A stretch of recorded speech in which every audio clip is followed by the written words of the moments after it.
Welcome back, everyone, to another edition of Stadiums of the World. Today we are touring Angel Stadium, Anaheim, home of the Los Angeles Angels. This stadium's nicknamed the Big A and has the iconic Big A out in its parking lot. The team name is the Los Angeles Angels, but it's located in Anaheim, California, just up the road from Disneyland. Don't forget to write in the comments section what you like about this stadium and what stadium you want me to do next. And with that, let's start the tour. The stadium currently has a capacity of 45,517. The stadium opened in 1966 and is the fourth oldest stadium in baseball. Can you name the three stadiums that are older? I was able to go to a game here. I think it was towards the end of May, and it was just a typical sunny Southern California day. I've been to the stadium a couple other times, but this is the only time I've been able to catch a game. If you look out towards center field, there's several unique things to this stadium. One is they have the waterfall that's kind of in left center, and then adjacent to that they have this area with it's kind of a green area that has the monster sign and a truck there. And there's also, if you look in the rocks, you can see this what's an A for Anaheim. And then the other kind of less unique thing, but still kind of cool to see, right in dead center field is kind of the grassy slope for the batter's eye. This photo is a close-up view of the rock formation in center field. If you look, you can make out an A shape. I never knew that till I came to the stadium, and that's pretty cool to see, kind of unique. But the stadium was owned by Disney, and it's kind of some stuff that I think that Disney designed. This is a close-up of left center field, showing the Toyota truck sitting out there, and then some of the flags. And then you can't see it in this photo, but just up the hill is the Monster energy drink symbol. So just kind of a unique area of the stadium. This photo is just highlighting the seating behind home plate. You can sit outside and they have some fine dining in there. So, I mean, it's located in Orange County and some you'd kind of expect for a stadium in this area. This is just kind of on the other side of that area. You can see where you can kind of walk all the way around, and it's just a great area to stand, hang out if you want to sit and have a drink and eat, or if you want to, walk around that area. It's just kind of a nice place to be if you buy those tickets. And this is showing the dining inside. So it looks like you're kind of at a fine restaurant there and the catering, but you can look out and it's like, oh, look out the window and there's a nice baseball game going on. So it's pretty cool place to have in the stadium. When the stadium first opened up, it had a capacity of 43,250, which is a little smaller than it is today. And it was only a baseball stadium. It wasn't multi-use, which would come later. The LA Rams moved into the stadium in 1980, and they were there from 1980 to 1994, and during that time the stadium became a multi-use stadium. When the Rams were sharing the stadium, it became fully enclosed and kind of looked like this on all four sides.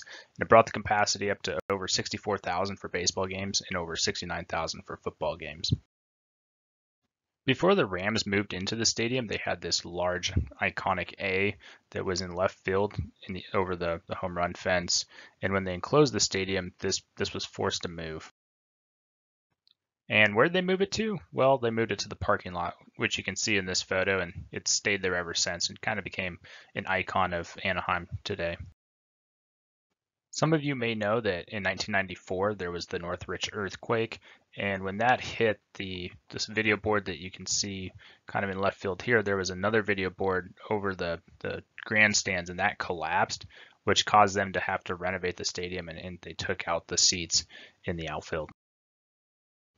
Another thing that happened during this time period is the Rams moved to St. Louis and left the stadium, and Disney owned the stadium and the team at the time. And what they did is they renovated it, took out all the seating in the outfield, and created kind of the iconic things you see today in the stadium.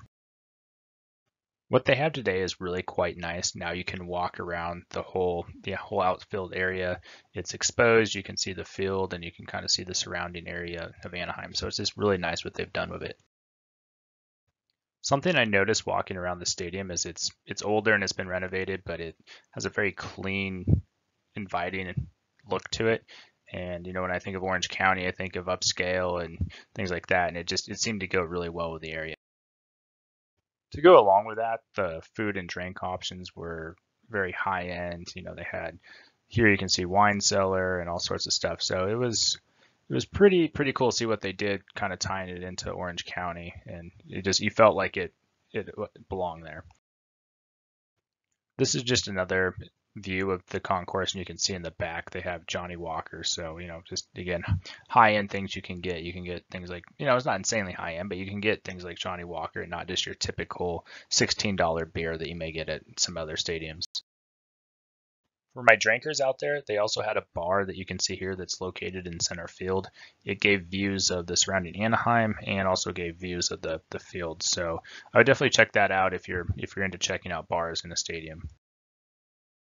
This is the view of where they film on TV, but the bar in the previous slide was kind of right next to this. So kind of the view you would get if you were at that bar.